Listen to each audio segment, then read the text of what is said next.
생명과 구원과 평화의 왕으로 이 땅에 오신 우리 주님, 이제 교회력이 끝나고 새로운 교회력인 대림제를 앞두고 이 땅에 우리를 위해 오신 우리 예수님을 더욱더 믿음의 눈으로 바라보게 하여 주옵소서. 무엇보다 평화의 왕으로 이 땅에 오신 우리 예수님을 바라보면서 평화를 잃어버린 이 땅의 현실과 또 분쟁과 다툼 속에 살아가는 우리들의 삶의 현실을 겸허히 뒤돌아보게 하시고 주님의 선하심과 그 아름다움을 우리의 삶을 통해 더 펼쳐갈 수 있도록 굳건한 믿음을 더하시기를 원하고 기도합니다. 오늘도 하루를 시작하며 먼저 주님 앞에 겸손히 머리 숙입니다. 주 성령께서 친히 우리 가운데 함께 하시고 생명의 양식으로 먹이시며 간구하며 기도하는 모든 기도마다 우리 주님의 사랑과 은총의 손길 속에 응답되고 이루어지도록 함께해 주옵소서. 감사드리며 예수님의 이름으로 기도드립니다. 아멘. 찬송 30장입니다. 30장 함께 찬송합니다.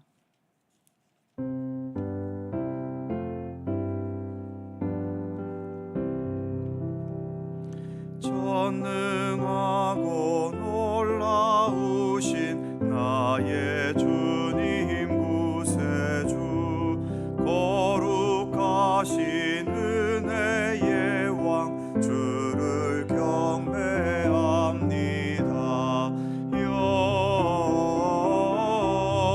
영광 주의 이름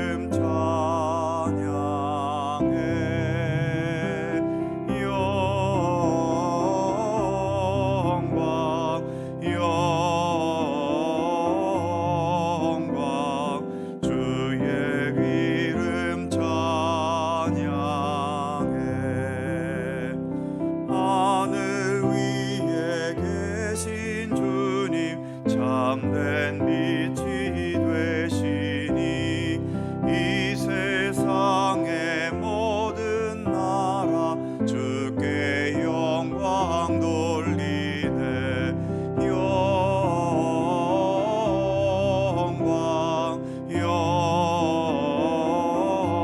영광 주의 이름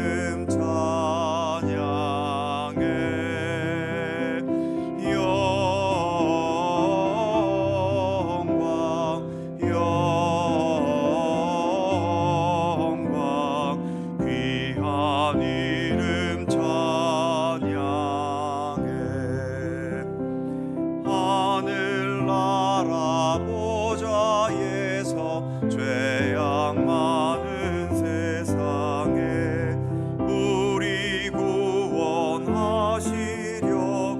주님 세상 오셨네. 영광 주의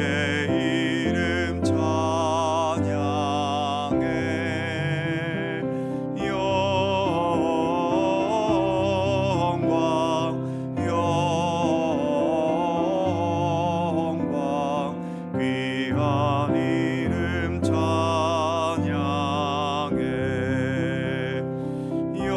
영원하신 우리 주님 어서 속히 오셔서 주의 모든 성도들을 전국 인도하소서. 영광 주의 이름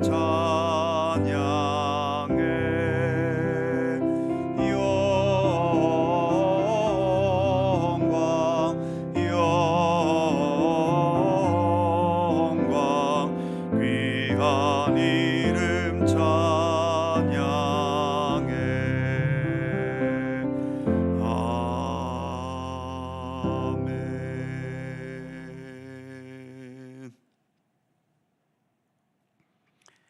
요한계시록 22장 1절입니다.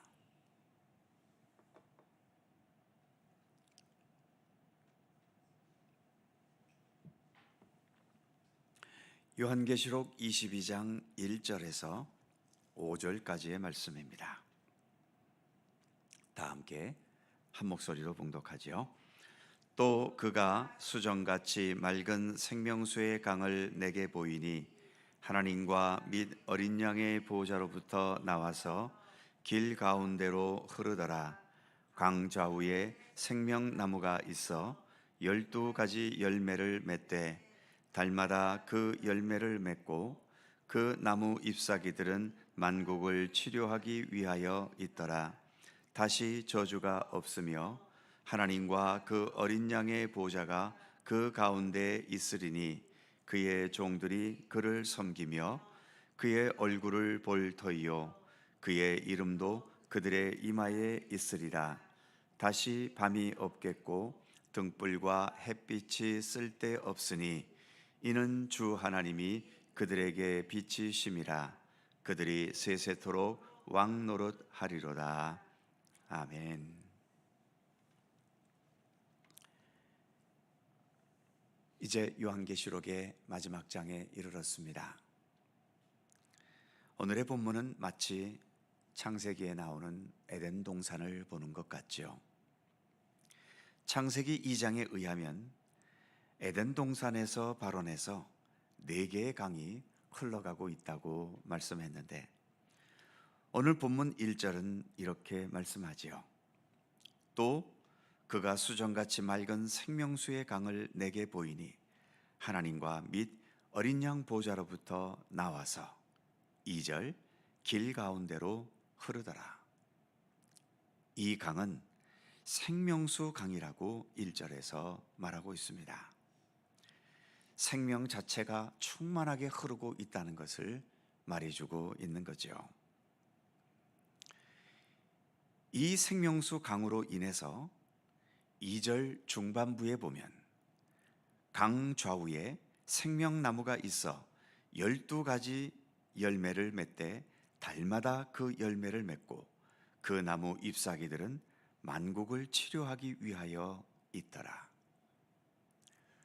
흐르는 강의 이름도 생명수 강인데 그 강 좌우에 있는 나무의 이름도 생명나무지요. 그만큼 새하늘과 새 땅은 참된 생명으로 충만한 곳이라는 것을 말해주는 겁니다. 반면 우리가 살고 있는 이 세상은 사실 죽음으로 충만한 곳이지요. 수명이 다 되어서 죽는 사람만으로도 죽음이 충만한데 전쟁, 범죄, 질병, 재앙, 사고 등등 여러 가지 이유로 제 수명을 다 채우지 못하고 죽는 사람들도 허다하게 많으니 이 세상이야말로 생명만큼이나 죽음이 많은 곳입니다. 그래서 이 세상은 사실 허무한 곳이지요. 생명이 태어났지만 그 태어난 만큼 반드시 죽습니다. 마찬가지로 돈을 많이 벌고 명예와 권세를 얻고 인기와 찬사를 받고 온갖 화려한 생애를 누린다 하더라도 결국은 죽어서 땅속에 묻히거나 한 줌의 재로 사라져버리는 게 이 땅에서의 우리의 운명 아닙니까? 아무리 미래의 희망이라든지 미래의 비전이라든지 아무리 좋은 말로 우리의 미래를 꾸며보아도 결국은 최종적인 우리의 미래는 죽음일 뿐입니다. 죽음으로 인해 우리의 모든 것은 순식간에 소멸되고 없어지고 마는 거죠. 그래서 우리의 삶은 허무한 겁니다. 반면 우리가 최종적으로 가게 될 하나님의 나라는 본문의 표현처럼 생명수 강가에서 생명나무가 맺혀져 있는 곳이지요. 그래서 새하늘과 새 땅은 죽음이 없는 곳입니다. 언제나 생명만 있습니다. 생명만 있다는 것은 조금도 허무한 일이 없다는 거지요. 그 생명나무에는 12가지의 열매를 맺는다고 본문은 말씀합니다. 12이라는 숫자는 모든 사람에게 열려 있고 모든 사람에게 해당되는 완전수라는 것을 여러 차례 말씀드렸었지요. 우리가 지금 어떤 상태에 있든지, 즉 우리가 지금 부유하든 가난하든, 가장 좋은 선진국에 살든 최악의 후진국에 살든, 높은 권세를 가졌던 낮은 신분으로 밑바닥을 기고 있든, 많이 배웠던 배우지 못했던 그 어떤 사람도 가리지 않고 구별도 차별도 없이 완전한 생명이 부여되는 곳, 그곳이 새하늘과 새 땅입니다. 그러니 지금 이 세상 현실에 너무 집착하거나 좌우될 필요도 없는 거죠. 그리고 그 잎사귀의 나무는 만국을 치료한다라고 본문 2절은 말씀합니다. 생명나무의 잎사귀가 만국을 치료한다. 그래서 세상에서 내가 어떤 아픔을 겪었든지, 어떤 상처, 어떤 억울함, 어떤 원통함, 어떤 두려움과 공포를 느끼며 내 마음에 상처를 입었든지 상관없이 생명수 강가의 생명나무의 그 잎사귀로 우리는 완전하고 온전하게 치유될 수 있다는 것입니다. 이 땅에는 완벽하게 치유될 수 있는 병이 얼마나 있겠습니까? 그리고 치유됐다 하더라도 결국 또 때가 되면 우리는 이 땅에서 죽음으로 생애를 끝내야 하지 않습니까? 즉, 이 세상에는 완전하고 온전한 치유가 사실은 없습니다. 그러나 이처럼 하나님의 나라에서는 생명수 강가 생명나무로 인해 모든 게 완전하고 온전하게 치유될 수 있다는 거죠.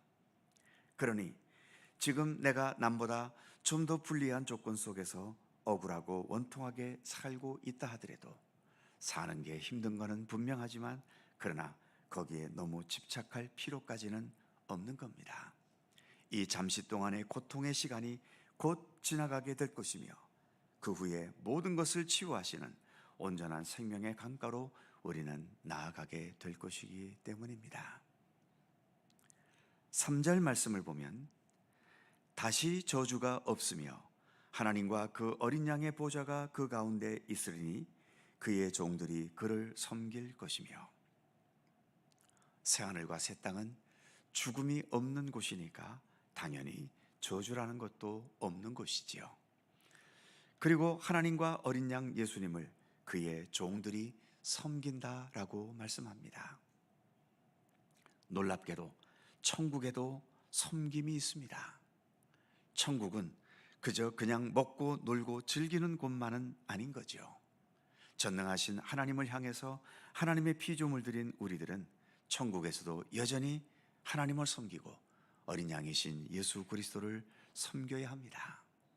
그런데 불평과 원망과 짜증으로 섬기는 게 아니지요.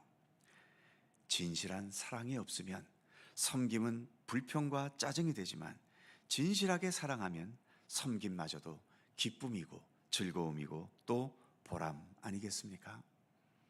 이 땅에서는 때로 섬김이 힘들고 아프고 많은 인내가 요구되기도 합니다. 예수님께서도 십자가를 지시고 죽으실 때 그 섬김이 행복했고 기쁘셨겠습니까? 너무너무 고통스러우셨고 심하게 아프셨고 오랜 시간 끝까지 참으셨고 또 외롭기까지도 하셨지요.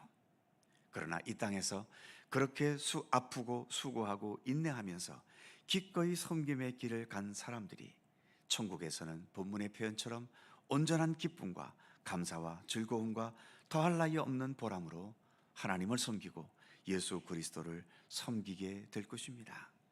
그래서 이 땅에 사는 동안 그런 참된 섬김을 더 열심히 연습하고 또 훈련하셔야 하는 거죠.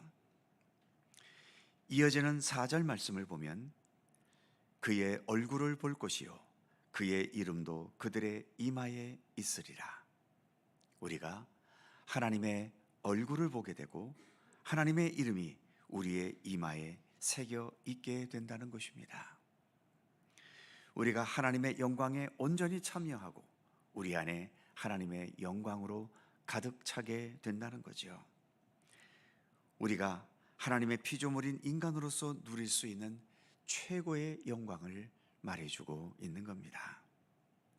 주님의 얼굴을 볼 수 있다는 것은 우리가 하나님을 향해 나아가는 영광이 있다는 의미이고 하나님의 거룩하시고 온전하신 이름이 우리 이마에 새겨진다는 것은 하나님의 영광이 우리를 향해 우리 안에 들어오신다는 거죠.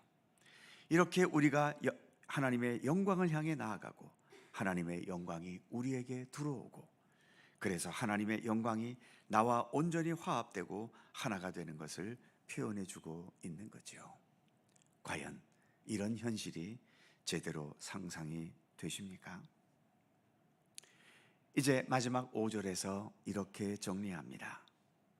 다시 밤이 없겠고 등불과 햇빛이 쓸데없으니 이는 주 하나님이 그들에게 빛이심이라. 그들이 세세토록 왕노릇하리로다. 앞부분 21장 23절에서도 해나 달의 비침이 쓸데없었다는 말씀이 있었지요. 하나님 자체가 생명의 빛이시고 생명의 광명이기 때문입니다. 그리고 세세토록 왕노릇하리라고 말씀하지요. 요한계시록 당시 많은 성도들이 이 땅에서는 로마 통치 밑에서 힘겹고 고통스러운 박해 가운데 살아야 했지만, 이제 본문에서와 같이 하나님의 나라에서는 하나님의 손길 속에서 영원히 왕노릇하게 될 것입니다. 로마 황제처럼 로마 황제의 독재처럼 폭군으로 살아간다는 의미일까요? 본문에서의 왕노릇은 그런 왕노릇이 아닙니다. 우리 예수님처럼 평화의 왕, 사랑의 왕, 진리의 왕으로 살아가게 될 것이고, 누구의 눈치나 누구에 의해 휘둘림 없이 하나님의 진리의 말씀대로 언제나 소신 있게 살아가는 그런 왕으로서 살게 될 것입니다. 오늘도 우리는 이와 같은 하나님의 나라, 새하늘과 새 땅을 소망하면서 그 나라를 향해 한 걸음 한 걸음 나아가고 있습니다. 기도하겠습니다. 거룩하신 하나님, 이제 요한계시록 마지막 장에 이르렀습니다. 주님께서 우리를 위해 펼쳐가시는, 또 우리를 위해 준비하고 계시는 하나님의 나라 새하늘과 새 땅이 어떠한 곳인지를 우리에게 구체적으로, 상징적이지만 우리에게 보여주고 계십니다. 우리가 요한계시록의 이 모든 내용들을 하나하나 우리 마음속에 되새기면서 하나님의 나라를 향한 우리의 소망을 더욱더 키워갈 수 있게 하여 주옵소서. 하나님 나라에 대한 소망이 견고해지는 만큼 이 땅에 우리의 육신의 현실에 너무 얽매이지 않도록 우리에게 함께하여 주옵소서. 아직은 육신을 갖고 우리가 이 땅에 살고 있기에 마땅히 우리에게 주어진 삶에 최선을 다해야 하지만, 그러나 우리의 삶 속에 일어나는 여러 흥망성쇠와 희로애락에 너무 심하게 집착하지 않도록 붙들어 주시옵시며, 좋은 일에는 좋은 일대로, 힘들고 어려운 일엔 그 어려운 일 그대로 그것을 통해서 역사하시고 하나님의 뜻을 이루어 가시는 주님을 신뢰하면서 내가 잘 되어도 교만해지지 않게 하시고, 힘겹고 어려워도 불평과 원망으로가 아니라 오히려 주님의 역사를 기대하며 진실한 감사로 살아갈 수 있는 우리들의 삶이 될 수 있도록 하나님 함께해 주시옵소서. 이 땅에서 무수한 일로 우리는 상처를 받으며 살아갑니다. 우리의 몸도 수많은 상처들이 있지만 우리의 마음과 또 우리의 영혼 깊은 곳에도 이 땅에서 받은 상처로 인해 얼마나 많은 얼룩들이 우리에게 있습니까?